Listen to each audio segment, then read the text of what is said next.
Okay, good day, everyone. Welcome back to another episode of Spark Your Fire. I'm your host, David Shih. I'm back officially, although I've been back for a few weeks, but I'm guilty. Haven't been able to get some time. John's been busy as well, so we've missed a few podcasts. So do apologize. But look, we are back, and we're keen to kick back and get this episode, get these series going again. So yeah. But John, how have you been, mate? You haven't changed much at all. That's good to hear, I guess, or bad. It's a good thing. No, but it's yeah, I'm doing really well. Been really busy. I mean, I feel like I'm a bit more bloodshot than normal, but sprinting towards Christmas. I think we've got 4 weeks to go, and couldn't come at a better time. I need a rest, like we all do, but no, everything's great. It was I've missed Spark Your Fire, so I'm excited to get into it today. Good man. I'm sure you got plenty to share with us today, with our listeners too. So looking forward to that. So look, why don't we kick off with the market updates? Because that's generally what we're seeing, and I know a lot of people are very interested in terms of hearing our views. So what's the goss on the streets at the moment? And what have you heard from sales agents, and what are you seeing on the ground? Because I know you're very focused in Sydney, Yeah, and the good thing you're busy. That means a yeah, lot yeah. of demand, a lot of buyers, right? So what's it like? Yeah, I mean, statistically, that's not the case. I mean, I was chatting to a real estate agent today, a Lower North Shore real estate agent, and he was saying that he's got these listings now, but that he can't find any buyers. He said something like that he listed this property with harbour views, an apartment, I think a 3-bedroom apartment, and he said he's only had a couple of inquiries. He said Really? normal, and he listed it, kind of lowballed the price. So he's struggling to find buyers. I've personally experienced people I did like proposals for and quotes for Yeah. 9 months ago, 12 months ago, coming out of the woodworks to say, John, we're ready to buy. It's like, okay, well, nice to meet you again. So there are buyers out there. There are buyers out there, and I think that there's a pause in the market. The volume of the amount of demand in the market is quite light at the moment. Mm. And you could say actually it's been light for the last 3-4 years, actually. Mm. Maybe with the exception of 2021, where it was this massive boom. Yeah. But really what we've been dealing with is such low supply. Right now, I think that because all the other countries have been lowering their rates, seems to be this cadre of Sydney investors or Sydney buyers waiting for the signal to buy again. Because but in terms of what's going on out there, and then where I've been buying, I'm definitely seeing less demand for kind of generic apartments. So I'm looking in sort of parts of, like, let's say Botany. I don't want to like name names, but Yeah. areas around Botany where there's a lot of units. That's not so Okay. there's not that much demand for that at the moment.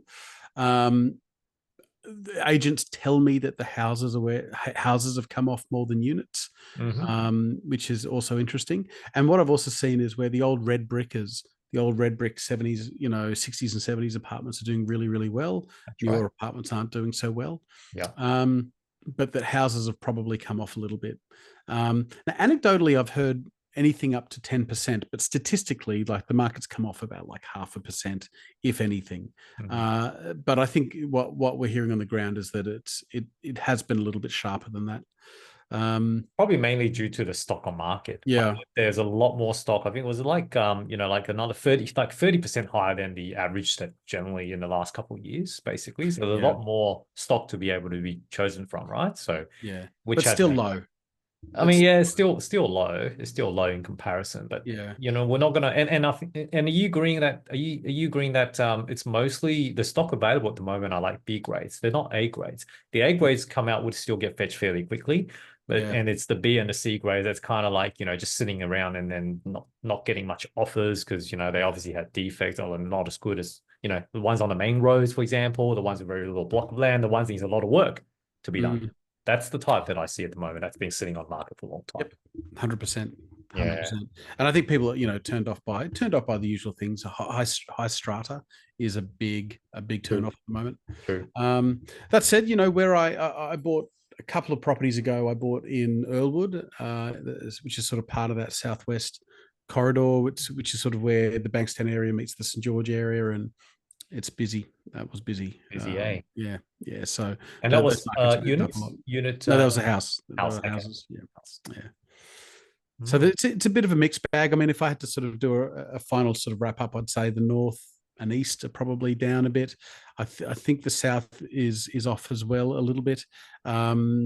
Southwest is continuing to go really well, and the inner west I think is defying logic and still doing quite well as well. But look, not a bloodbath. It's I think it's just a little bit of a pause. I think the market's holding up quite well actually. Mm. Mm. And Sydney did really well in 2023, and for there to be any growth on top of that is impressive. So I think that we'll sort of grind out 3% average growth in Sydney, and I think we'll probably have a better year than that next year. Yeah, yeah. I mean, it's part of. I mean, Sydney has grown so much to a degree as well. It's just not sustainable, right? To a degree, I think we've hit the affordability ceiling to a level. People just can't afford to get more, especially with, at the current interest rate level since what Melbourne Cup Day last year. It's been around. It's the cash rate's been remaining the same. Yeah. So I think at some point in time, our people's pocket being hurt both by high mortgage rates as well as inflation and living expenses costs. So yeah, there is so much that there's only so much that we can pay and we can afford. So it's definitely getting that to that. And it's good to see some natural course of correction to a degree. We're not talking about massive reductions and massive drops and certainly not 10-20%, that type of stuff, but more like just this little bit of putting back as part of a natural cycle correction. Yeah. I mean, I've never been, even where there's a lot of generic stock, I haven't been to an inspection where I'm the only guy rattling around, unless it's a private viewing. So it's not dead. There are buyers, and most of the bidding is still competitive, but it's not that deep. Like there's a difference between 4 interested parties and 2 interested parties. So it's more like the latter, but it's not dead. A lot more are selling before auction as well, from what I'm seeing. Right? Always. Yeah, they're all pretty much all sold prior to auction now. Yeah. So what that indicates is basically, the seller would be happy to take an offer rather than actually putting the property through the auction, just because of the fact, there might not be that many interested party wanting to register a bid. So that. Yep. Okay. And what are you seeing? I mean, you're getting. You're at the closest to the fire hose, so to speak. So you're seeing the money at its origination. What are you seeing? Owner occupiers versus investors? Sort of thing. I certainly think that the investors are still going strong at the moment. Although I think the budget, the issue is the budget, because there's only so many areas that you can go. Like even for 600K budgets now, like people are starting to struggle to actually buy properties. Like if we put aside units, if we just say, that a typical property investor wants to get a house on a block of land for 600K, there's not that many options at the moment if you're looking at capital cities, that's for sure. So, like they're starting to get priced out again in terms of that, right? So, I think, like I said, I think a few episodes before, any houses below 600K in capital cities is going to be gone very, very soon. Literally, they just won't exist. If you want to get something in capital cities, it's going to have to be closer to 700K moving forward. Oh yeah. Regional cities, yes, I think it'll still take a bit of time to catch up, but that's been going up rapidly too. So but still a lot of investor activities, certainly a lot of demand, people wanting to buy and wanting to get finance to get investment property. So doing a lot of refinance, cash out, try to get top up the deposit to be able to purchase investment properties. Having said that, also had a few first-time buyer inquiries as well in the last month or so. So yeah, they're certainly looking in. But yeah, their budget is fairly limited. Mostly looking at units in Sydney as well, because that's what they can afford at the moment. So, but yeah, in terms of the span, I'm seeing an interesting one is that I'm starting to see Queensland and WA and Perth purchases starting to taper off a little bit. Yeah. As a matter of fact, right? So they both had a really good run, I should say. Perth in particular, I think is starting to turn very, very quickly into more of a buyer's market rather than a seller's market. Yeah. The tides there has started to turn from what I'm hearing. So yeah, it wasn't selling as fast. And certainly from the valuation reports that I'm seeing from Perth properties, I think valuers are starting to mark the environmental risk as being a 4 or even a 5, and that usually means that the market is starting to turn. In a sense. So they need to be very cautious in terms of the price that people are offering at the moment. So Queensland still got decent volumes across like Townsville, Mackay, Rockhampton, all that kind of areas. So northern part of Queensland, not really busy as such. Those, because those are the affordable corridors, still around the $500,000 to $600,000. So that's what investors are happy to put their money in. But interesting enough, a bit more in Melbourne. Melbourne is starting to shine. Melbourne's starting to come through. Had a couple of deals coming through from Melbourne as well. Mostly kind of in the north, kind of northwest type of area. Fairly cheap, probably a sub $600,000-$700,000. But you're looking at houses that's around 20-30 kilometers from Melbourne CBD for sub $700,000. You can't go wrong with that in the long run, right? And Melbourne's median price is even lower than Adelaide and Brisbane now. And that's by quite a bit. We're not talking about like 20K. I think it's like close to about 100K now in terms of that difference. So I'll be very interested to see when you got your gold chart up, where Melbourne's currently sitting. I reckon it might be the turning point, as a matter of fact. That's so definitely starting to see some green shoots for Melbourne. As for property investors, I think it's just when people start to see more value in Melbourne, and they realize how affordable it is in comparison to other capital cities at this current stage. They'll probably start to get in as well. I mean, I think for Melbourne to be I mean, it obviously has to get to a point where it's so relatively cheap. I mean, it's not cheap, but so relatively affordable that all of the things that have scared the capital off, like the stamp duties and the taxes and the rental restrictions, all that doesn't matter because the entry price is so compelling. So maybe we're at that point. I mean, it's still probably early adopters though. I gotta say, like I'm not seeing huge people rushing into Melbourne. It's not like that, but certainly a lot more property investors starting to consider Melbourne as an option. Because look, even like Logan is 600K suburbs now. And then if you add another 100K, you can actually get somewhere in Melbourne within 20 kilometers. The only difference there is probably yield. In Melbourne, the yield is going to be terrible, plus the land tax, right? That's all need to be factored into account. So cash flow wise, it's going to be terrible. But then again, in Logan, it's also terrible now. Like, the prices have shot up so much. We used to get 7% gross yields. Now it's more like 4%. So, if it was me, I'll be looking at putting a bit of extra money into Melbourne, which might not be a bad idea. But you got to be patient though, because the numbers still don't stack up. So like any early adopters, like what we did, bought in Logan early, and then we had to wait for a couple of years for it to grow.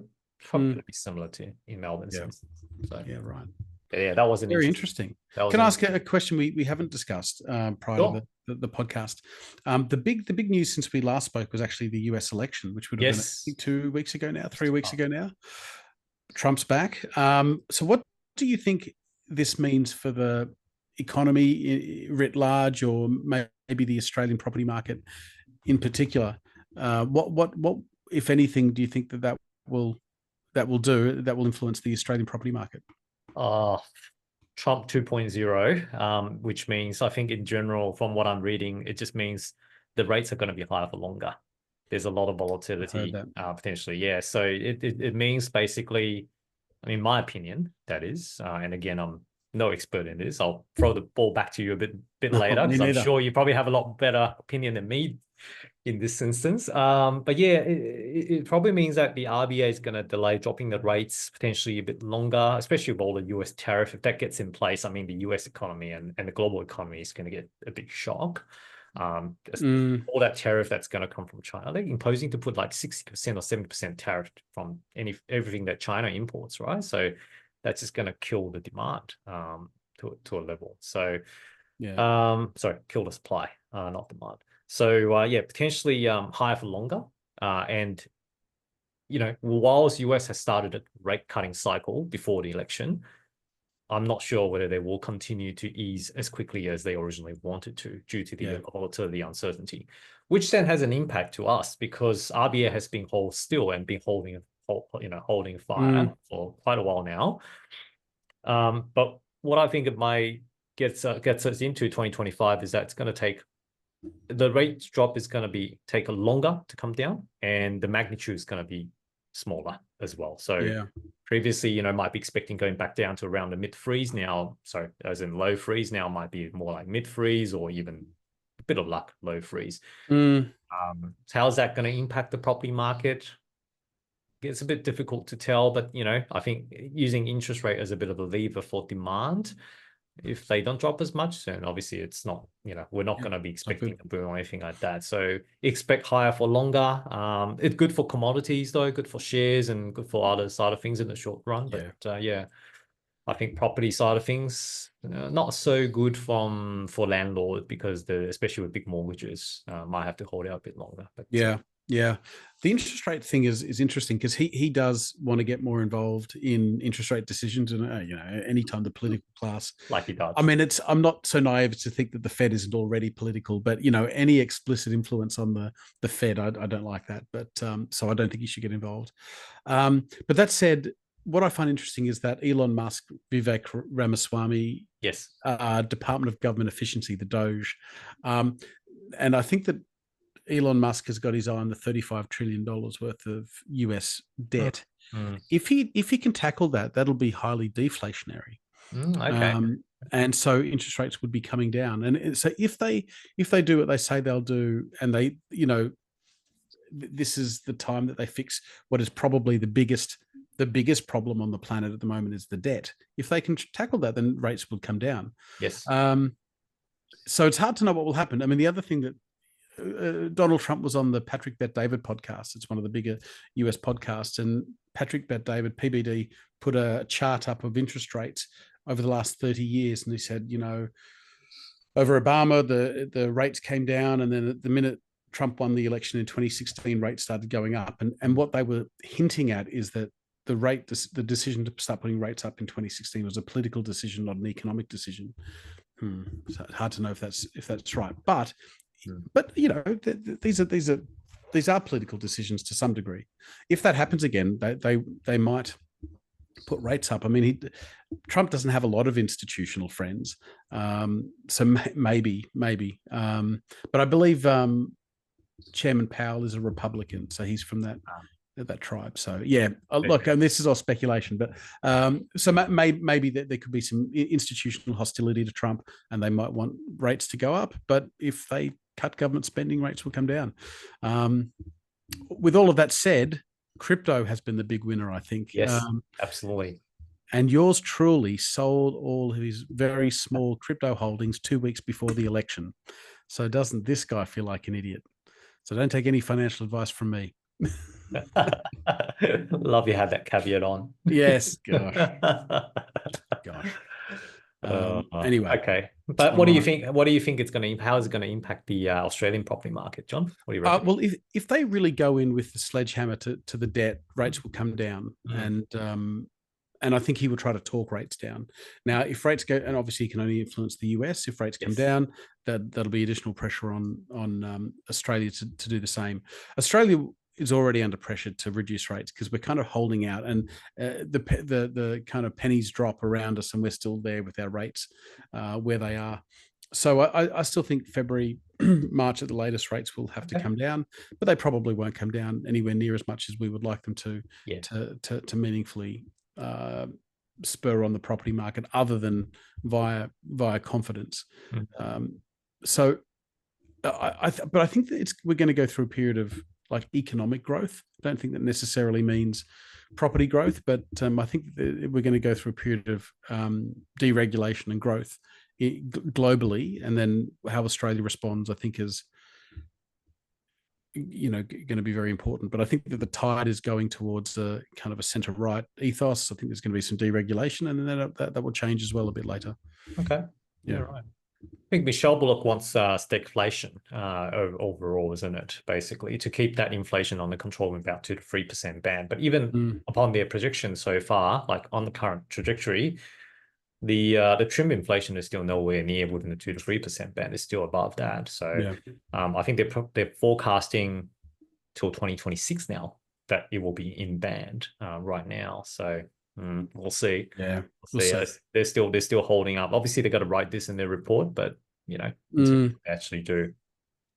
I still think rates went up so quickly. Something breaks, but I mean, who knows? There's a bit of optimism out there at the moment. So Actually, not stock doing too markets. bad, right? Because the unemployment Mm, rate is pretty much maintained at 4.1, and yeah. participation rate is still very high at the moment. So Mm, employment is still very strong. That's one of the reasons why they can still put it out there to say, yeah. no, we're not cutting rates yet, because but as soon as unemployment rates continue to go up, data next year, the narrative is going to be quite different. Yeah. So that's going to have to be the key figures. Yeah. Anyway. Awesome. All right. So it's near end of the year. And I know as we get towards the end of the year, we love to do a little review. Whilst today is not about reviewing what our bets are last year, in terms of the states and all that kind of stuff, I think we should do a bit of deep dive into, John, your recommendation because last year we did a pod to talk about the 7 suburbs that you would recommend, and that's going to outperform Sydney averages. Okay. And I think today, let's go through them. Let's go through them. Okay. So just to give our listeners a bit of context, John, while you set up yourself, what we have is the 7 suburbs in Sydney. We had Longville in Sydney. We had Lane Cove. That's number 2. We had East Lakes. We had Matraville. We had Botany. We had Five Dock. We had Punchbowl. So it's a myriad of different type of suburbs. We're not talking about, you're not favoring eastern suburbs, you're not favoring northern suburbs. In fact, there's nothing that's kind of more in the north. Lane Cove kind of like in the north, but most of it's kind of in the east, bit of a inner west, south. and a bit of an inner south as well. So okay, so why don't we do this? So we'll get John to share his screen because he's got Price Finder up and ready, and then we'll go through each of the suburbs one by one. And we'll take your professional commentators approach, John, because of Yes. what the average suburb has done and in comparison. And just to add a little bit to the setup, so firstly we'll go via house prices, not unit prices. Yep. So we're going to look at the house prices, and the second thing to say is the benchmark for Sydney will, when it closes the year, it'll grow between 2% and 3%, which is actually what we did predict for Sydney. So let's say 3%, which okay, so 3% is the benchmark basically. So for the call to be right, it has to grow by more than 3%. All right, let's see how we go. Let's see how we go, John. Let's start. I mean, not to preempt it, but let's start with Longville. Longville, yep. All right.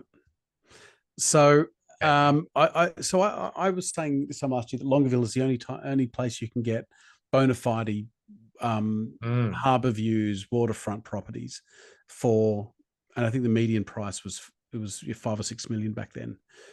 So clearly that you can see here, so the green bars are volume, the green bars are volume, and the line is price. And if I scroll down, we've got all the data from 1993, but 2024 down 13.9%. So John's epic fail. But there was only 14 properties that sold this year in Longville. There's 14 properties sold. Yeah. And this is going to be a recurring theme, even though there's been a bit more supply that's come on. 2024 is the year that supply disappeared. I mean, this is terrible. There was more supply when the economy was shut, when you weren't allowed to get in your car and travel in 2020 and 2021. If we think about 14 sales compared to 35 sales in the prior year, 1833. So it's and I know the year's not exactly over yet, but it nearly is. So John, fail on this one, but I would argue. Why do you think, John? Why do you think it went down? Okay. The reason Longville came down is the same reason Vaucluse went down and Double Bay, and it's because the top end grew first, and the top end, the upper quartile, has come off first. Yep. So if we look at the top suburbs that are the most interest rate sensitive are the ones that surged first. So you see 2021, 33%, 2022, 20%. So there's like 60% compound growth in that sort of 2-year period. That's when rates were about 2%. Yeah. Now, I still maintain it's the best value top suburb in Sydney. Sure. But all of the upper quartiles coming off because interest rates are up. Yeah. Well, and what we'll see is affordable suburbs have done really well this year. That's right. Yeah. Okay. But I still maintain that, medians are difficult when you sell 14 properties in 1 year. Because there's a couple of sides of Longueville. There's the cheaper side and the more expensive side, and all you need is one property in the prior year to have sold on the main street, the Arabella Street, and if it doesn't sell on that street, then then the average will go down. But anyway, that's a big red X for John. So the next one, so 0 out of 1 so far. 0 out of 1. This isn't going well. Let's do Lane Cove. All right. So Lane Cove, I think, is going to look similar. They're the same postcode. Okay. So Lane Cove dropped by 2%. 2%. Okay. Now, I don't know if this is in the data, but 3 weeks ago, Lane Cove had a suburb record. It sold a property for $6 million. And this is the problem of low volume. So in the year the record was set in the suburb, the prices appear to be lower. So there's only been 32 sales compared to the COVID year, which is half. It was 67 sales. That's crazy. Again, not very low volume, like very low volume. So I think that when the volume comes back, the median prices will normalize. And I think in some respects it's a data issue. There aren't enough properties to have a meaningful median. True. But I think this is another red X for John. I think it's come off 2%, and I'm not here to argue the data. I'm here to tally up the score. But you look at the number of sales, like in 1993, there were 204 sales, and now we're looking at 30, right? So it's constantly going back down. So hard one, I can say. But like you're right. I think it's a lot to do with low stock, a low number of people, low number of property that's been sold, as well as interest rates now starting to. The real effect is now starting to kick in. You know what's so interesting? So back in 1992, we've talked about this. 1992, the population of Australia was 18 million, and now the population is 27 million, 26 million, and yet the number of real estate transactions is what is it? It's like 8% or something. Or sorry, it's about 15% of that. It's plummeted. I mean, the number of property transactions is much, much lower, and yet the population is much, much bigger. So, there must be some demographic explanation for this, that the baby boomers have entered a certain period of time and they no longer want to sell and they're just holding it on. I don't know what the answer is, but that's startling. All right. Okay. What was the next one, David? East Lakes. Let's see whether we've got better luck with East Lakes. I know. Come on, East Lakes. I need a win. Oh, I think you pressed the wrong one. Thank God. It's the same, isn't it? There we go. That's it. Okay. All right. That looks favorable. I mean, we're still seeing very low demand, but low supply. 7.8%, and it's above our 3% threshold. All right. Only 17 sales though. Oh my God. That's the same as 2016. It is staggering, isn't it? Yeah, I mean, Eastlake doesn't look like there's a lot of transactions. It's mostly sitting around like 20, 30, kind of around that. But COVID period was when it's high as 45. 2021, that was 45. But after that, it's been hovering around the 20 to 30 max. So I reckon this might be, this is kind of like a bit of a trend here, which is interesting. Okay. And East Lakes. So sorry, let's just remind our listeners again. Why did you recommend East Lakes? Because East Lakes is it's very affordable for where it is, but it's sort of adjacent to some of the more expensive parts of Sydney. Oh yes, okay. Kensington and Kingsford. It's also in between those areas and beaches. So I just think it's a gentrification play. I also think that East Lakes, Matraville, Botany, I think I've mentioned them and we'll go through those in a moment, but I see them as longer term plays. I think they're going to outperform over like a decade or so, in the same way that, let's say, the Northern Beaches were probably the best place to have your money over the last 10 years. I think that these might be the best places for the next 10 years. Okay. But all right, so John gets a tick for that one. John gets a tick, 1 out of 3 so far. Okay. Well done, to John. 50%. Let's keep the trend. Let's keep the trend. So Yeah. extra one. Next one is Metroville. Right. Metroville, which is also, I think, A either neighboring suburb. neighboring suburb, isn't it? All right. So this is. Oh, there you go. It's Right, shooting up.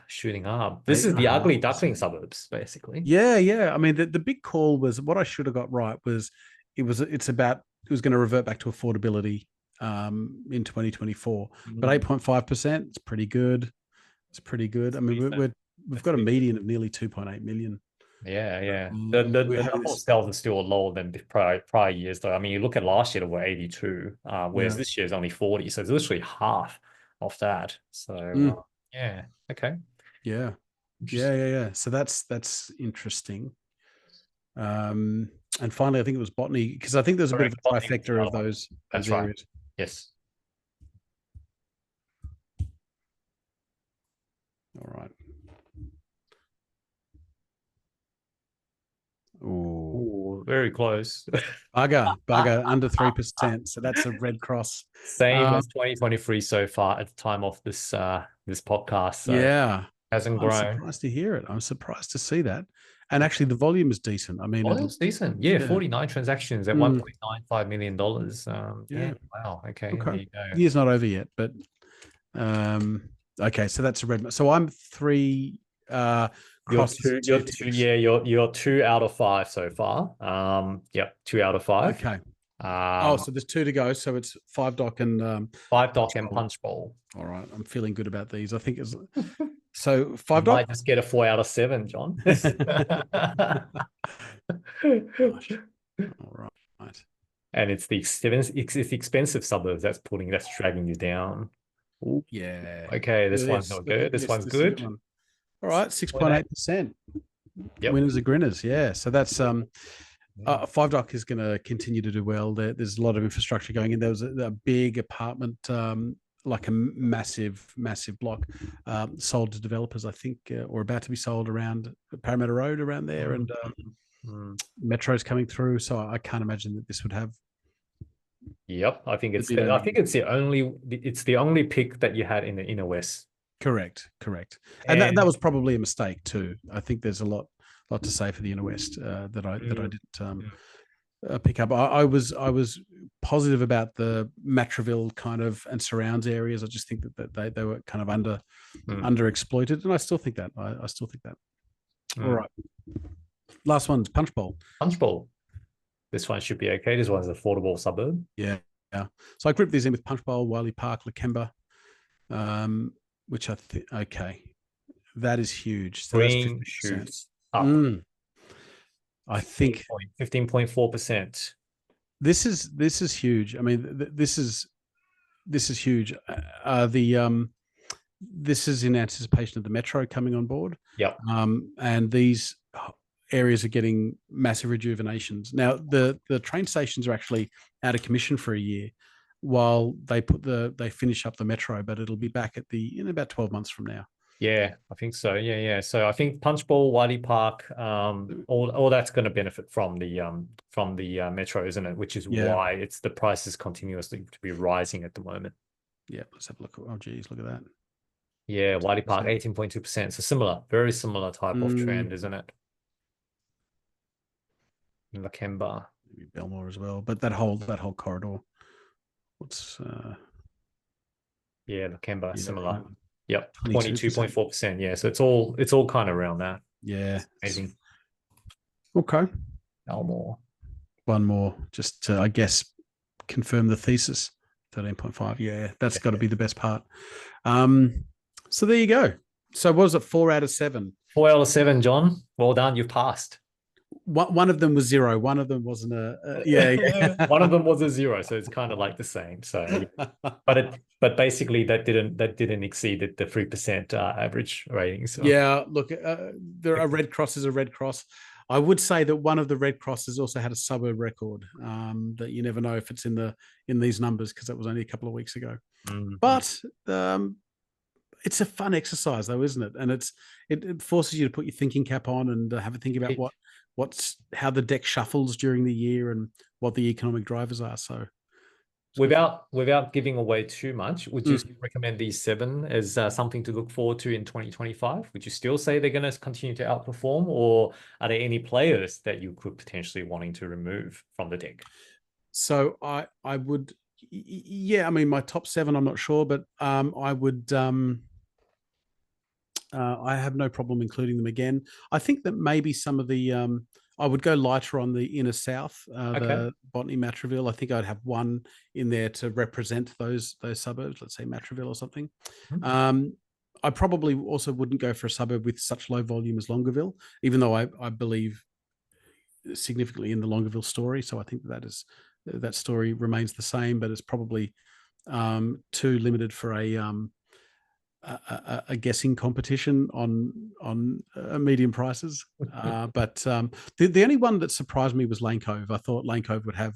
I know that houses grew a lot this year, and I'm surprised that it came out to be a bit of a negative. So I think it might be a quirk in the data, but it could just be a bad guesswork from yours truly. Yeah. Okay. But in general, I think it's pretty good. Obviously you've had these little eastern suburb areas, all the ugly duckling type of suburbs. In fact, most of it is pretty much ugly duckling suburbs. We're talking about Punchbowl, Botany, Matraville, which is all within good proximity to the CBD, good proximity to the beaches. Not Punchbowl, of course, but Punchbowl has got the benefit of the metro. Yeah. Which I think it's gonna be a game changer. I think for the first time after I came back, I finally had a chance to jump on the Sydney Metro the other day. And it took me, I think, from Chatswood to Gadigal about 20 minutes. It was so fast. It literally dropped. Wow. Like if I came from Hornsby into the city, it usually takes about a slow train, 50 minutes, express trains, 40 minutes. But if I compare that to the North Shore slow train, the metro definitely saves about 10 minutes or so. And it was a lot faster, it was a lot frequent, it was cleaner. The stations are designed a lot better from a lighting perspective. I reckon the Bankstown area, once they get that metro, is going to have a big overhaul as well. And how frequent these are it's going to be a game changer. We're like, when can these metros get built with the other areas? We need that. We need them a lot better. That's true, isn't it? So no, definitely. Like we're talking about there's like literally every 5 minutes that you get a train, you get a metro. That's right. Every 4 minutes. And from those areas, they're going from every 15 minutes to every 4 minutes, they're going to get a train to the city. So it'll transform it. The question is always, will it transform it this year or in 5 years? And so we're kind of being very indulgent, trying to guess that. But I think that you don't need to guess what'll do well this year. If you should really take a 10-year view, and those areas are changing. Absolutely. All right. Well, I think that's pretty much a wrap. Anything else, John, you want to mention as a final closing remark for these? No, we'll save it for next time. All right. Well, I guess we'll do our review of our guesses last year in terms of the states of the states. And also, I think, John, I know you're very eager to reveal your recommended suburbs for your 2025. So we'll leave that as a bit of a something for our listeners to look forward to next time. But until then, have a great week, and we'll see you guys again in another episode of Spark Your Fire. Cheers, John and David.